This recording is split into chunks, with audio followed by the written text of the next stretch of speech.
Parent chyma বলেছিলাম, parenchyma, parenchyma, collenchyma, collenchyma, sclerenchyma, sclerenchyma, SCLERENCHYMA, sclerenchyma. আচ্ছা, parenchyma এই কোষটা কী হবে? সজীব, মানে জীবিত থাকবে, থাকবে এই কোষটা সজীব থাকবে। এটা পাওয়া যায়, এটা দেখতে পাওয়া যায় কোথায় পাওয়া যাবে? মূল কাণ্ড পাতাতে দেখতে পাওয়া যাবে, মূল কাণ্ড পাতা, এছাড়া শিকড়ে বা মূলে দেখতে পাওয়া যাবে, শিকড় বা মূল যেটা বলা হয় সেখানে দেখতে পাওয়া যাবে, বুঝলো? এবার এই প্যারেন্ট কাইমাটা এটা কী হবে? সজীব থাকবে, মানে জীবিত। আচ্ছা, পোলেন কাইমাটা এটা থাকবে দ্বিবীজপত্রী উদ্ভিদ। দ্বিবীজপত্রীকে বলা হয় ডাইকট প্ল্যান্ট, ইংলিশে বলা হয় ডাইকট, ডাইকট প্ল্যান্টে দেখতে পাওয়া যায়। ডাইকট, ডাইকট মানে কি? দ্বিবীজপত্রী। দ্বিবীজপত্রী, বুঝলো? ডাইকট মানে কি? দ্বিবীজপত্রী। লিখে নাও যারা লিখছো, বাংলাতে লিখে দেবা ডাইকট প্ল্যান্ট, দ্বিবীজপত্রী উদ্ভিদ। আচ্ছা, দ্বিবীজপত্রী উদ্ভিদ দেখতে পাওয়া যাবে। এবার এছাড়াও এই প্ল্যান্টটা যে পোলেন কাইমা কোষগুলো থাকবে, এটা করে থাকবে সেখানে ধর মূল আছে, কাণ্ড আছে। এবার কাণ্ডর যে উপরের ত্বক আছে তার নিচে এটা অবস্থান করবে, মনে থাকবে? ধর একটা উদ্ভিদ নিয়েছিস, উদ্ভিদে যেটা যে ত্বকটা আছে, স্তরটা আছে, স্তরটার নিচে এই পোলেন কাইমাটা অবস্থিত। আর প্যারেন্ট কাইমাটা একটু আলাদা, ভালোই বুঝো, প্যারেন্ট কাইমাটা একটু আলাদা। কেমন আলাদা? যে কাণ্ড যে আছে, কাণ্ডর একদম মানে উপরেও আসে, নিচেও আসে, বুঝলো? মানে উপরে ত্বক আছে, নিচে ত্বক আছে, এই প্যারেন্ট কাইমা কোষটা অবস্থিত। আর পোলেন কাইমাটা এটা হচ্ছে যে উপরে ত্বক আছে, সেই ত্বকের নিচে, সেটা মূল হোক, কাণ্ড হোক, পাতা হোক, দেখতে পাওয়া যাবে। আর মেন বৈশিষ্ট্য হচ্ছে এই পোলেন কাইমা কোষটা দেখতে পাওয়া যায় দ্বিবীজপত্রী উদ্ভিদ, ডাইকট প্ল্যান্ট। ইংলিশে বলা হয় ডাইকট প্ল্যান্ট, বাংলায় বলা হয় দ্বিবীজপত্রী উদ্ভিদ, বুঝলো? এটা কি বলা হয়? দ্বিবীজপত্রী উদ্ভিদ, বুঝতে পারা গেলো? আচ্ছা, পোলেন কাইমা দ্বিবীজপত্রী উদ্ভিদ দেখতে পাওয়া যায়। আর স্ক্লেরেন কাইমা এটা দেখতে পাওয়া যায় মনোকট প্ল্যান্ট, এক বীজপত্রী, মনোকট প্ল্যান্ট। আচ্ছা, কার কিছু অসুবিধা? আমি ইংলিশে লিখছি তো, কি একবীজপত্রী। স্ক্লেরেন কাইমাটা একবীজপত্রী উদ্ভিদে দেখতে পাওয়া যাবে, আর এটা দ্বিবীজপত্রী উদ্ভিদে। আর প্যারেন্ট কাইমা একবীজপত্রী, দ্বিবীজপত্রী দুটোতেই দেখতে পাওয়া যাবে। সজীব। আর সজীব, এই কোষটা সজীব থাকবে, পোলেন কাইমাটাও সজীব থাকবে। পালি বুঝতে? সজীব মানে কি? জীবিত। আর যে পোলেন কাইমাটা আছে, পোলেন কাইমা কোষটা মৃত থাকবে, ডেড থাকবে। ভালোই লিখে নাও, এটা দিতে হয়। এবার এক্সট্রা দিয়ে লিখে নাও, এটা একটা পয়েন্ট হবে। মনোকট হ্যাঁ, ডাইকট প্ল্যান্টে দেখতে পাওয়া যায়, একটা পয়েন্ট হলো। আরেকটা পয়েন্ট হচ্ছে এই প্যারেন্ট কাইমাটা হচ্ছে, প্যারেন্ট কাইমাটা এই কোষটা কি থাকবে? সজীব থাকবে, লিভিং, লিভিং, এটা লিভিং থাকবে, কি থাকবে? লিভিং মানে সজীব, মানে জীবিত কোষ, মনে থাকবে? প্যারেন্ট কাইমাটাও জীবিত কোষ, পোলেন কাইমাটাও জীবিত কোষ, সজীব মানে জীবিত। পাশে লিখে নাও লিভিং এর পাশে সজীব, বাংলায় যারা লিখছো লিভিং এর পাশে লিখে নাও সজীব। আচ্ছা, আর স্ক্লেরেন কাইমা, স্ক্লেরেন সজীব থাকবে, আর প্যারেন্ট কাইমাও সজীব থাকবে। স্ক্লেরেন কাইমা এই কোষটা কেমন হবে? এটা মৃত, ডেড। কেমন থাকবে?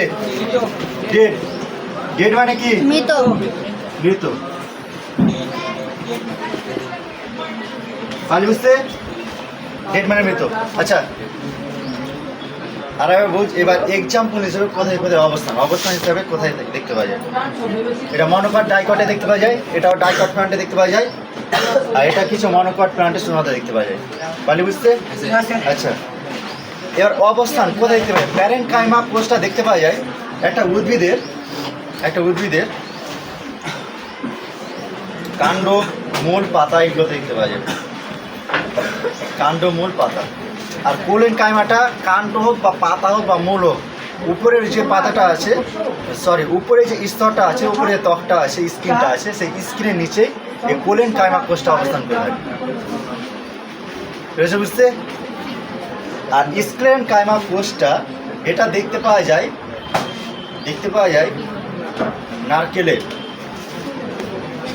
নারকেলে, তারপর পেয়ারাতে, নাশপাতি, পেয়ারা,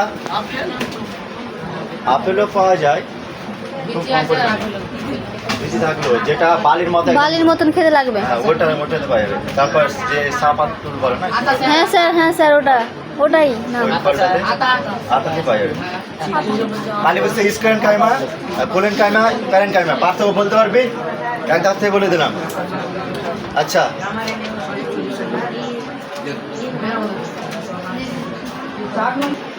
এই কোষটার মেনলি কাজ হচ্ছে, প্যারেন্ট কাইমা কোষটার কাজ হচ্ছে যে এই কোষটা একরকম বিভাজন করবে, এছাড়াও এই কোষে খাদ্য সঞ্চয় থাকবে। কোনো উদ্ভিদ খাদ্য তৈরি করলো, আচ্ছা আমরা শুধু বলি যে গাছে পাতাকে রান্নাঘর বলা হয়, তাই না? কাণ্ডও রান্নাঘর, কিন্তু কাণ্ডটা সারাক্ষণ থাকে না, ওখানে কোষ বিভাজন হচ্ছে, দিয়ে ম্যাচিওর হচ্ছে, দিয়ে স্থায়ী করা উৎপন্ন হচ্ছে, দিয়ে আর ওখানে খাদ্য তৈরি হয় না। প্রথম দিকে যখন দেখবে সবুজ হয়ে আছে, একটা কাণ্ড যখন বড় হয় প্রথম দিকে সবুজ হয়ে থাকে না, ওখানে ক্লোরোপ্লাস্ট থাকবে, ওই কাণ্ডতেও কী হয়, খাদ্য তৈরি হয়। এছাড়াও আমেও খাদ্য তৈরি হয়, আমটা দেখে যখন ছোটো থেকে বড় হচ্ছে, হ্যাঁ, স্যার। উপরে সবুজ রঙের স্তর আছে বাইরে, তো ওখানেও খাদ্য তৈরি হয়, ওখানে ক্লোরোপ্লাস্ট আছে, সবুজ অংশ যেখানে থাকবে সেখানে খাদ্য তৈরি হবে। বুঝেছো বুঝতে?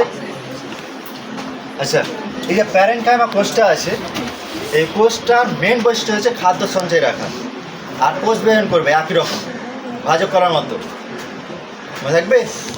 প্যারেন্ট কাইমা কোষটা একই মতো কী করবে, কোষ বিভাজন করবে আর খাদ্য তৈরি করবে। আচ্ছা, না খাদ্য তৈরি না, সরি, খাদ্য সঞ্চয় রাখবে, খাদ্য তৈরি করার কোনো গল্প নেই এখানে, কোষ বিভাজন করবে আর খাদ্য সঞ্চয় করবে। আচ্ছা, এই যে পুরো কোলেন কাইমা, এই কোষটা, এই কোষে কী হবে, ক্লোরোপ্লাস্ট কী হবে, ক্লোরোপ্লাস্ট প্রেজেন্ট থাকবে, কি থাকবে, ক্লোরোপ্লাস্ট উপস্থিত থাকবে, হ্যাঁ স্যার। ক্লোরোপ্লাস্ট এখানে উপস্থিত থাকবে। এবার যদি ক্লোরোপ্লাস্ট যদি থাকে, হাত কানা ছেড়ে, এখানে ক্লোরোপ্লাস্ট অবস্থান করে থাকবে। ক্লোরোপ্লাস্ট যদি থাকে তাহলে খাদ্য তৈরি হবে, ঠিক আছে? খাদ্য তৈরি করবে, এবার খাদ্য তৈরি করার পর প্যারেন্ট কাইমাতে পাঠিয়ে দেবে, ওখানে সঞ্চয় করে রাখবে। অনলি এর মেন কাজ হচ্ছে খাদ্য তৈরি করা। কেন খাদ্য তৈরি করবে? কারণ এখানে ক্লোরোপ্লাস্ট প্রেজেন্ট থাকবে, কিন্তু এখানে প্যারেন্ট কাইমাতে ক্লোরোপ্লাস্ট প্রেজেন্ট থাকবে না। পারলে বুঝতে? এই প্যারেন্ট কাইমাতে কোনো সময় ক্লোরোপ্লাস্ট প্রেজেন্ট থাকবে না, শুধুমাত্র কোলেন কাইমাতে ক্লোরোপ্লাস্ট প্রেজেন্ট থাকবে। পারলে বুঝতে? আচ্ছা, এবার যে স্ক্লেন কাইমা আছে, স্ক্লেন কাইমা, এই কোষটা, স্ক্লেন কাইমা কোষের মেন বৈশিষ্ট্য হচ্ছে এই কোষটা একটা কোষকে কী করবে, শক্তিশালী করবে আর দৃঢ়তা প্রদান করবে। মানে একটা কোষে যতটা আকার দরকার, একটা ম্যাচিওর হওয়ার পর, জানার পরে বিভাজন না হয়, ওই আকৃতিটা কী করবে, প্রদান করবে। কী করবে? স্ক্লেন কাইমা স্থায়ী করার মতো। পারলে বুঝতে? প্যারেন্ট কাইমা, কোলেন কাইমা, স্ক্লেন কাইমা বৈশিষ্ট্য শেষ। এই তিনটাই পার্থক্য করে আসবে সবাই। শেষ করো।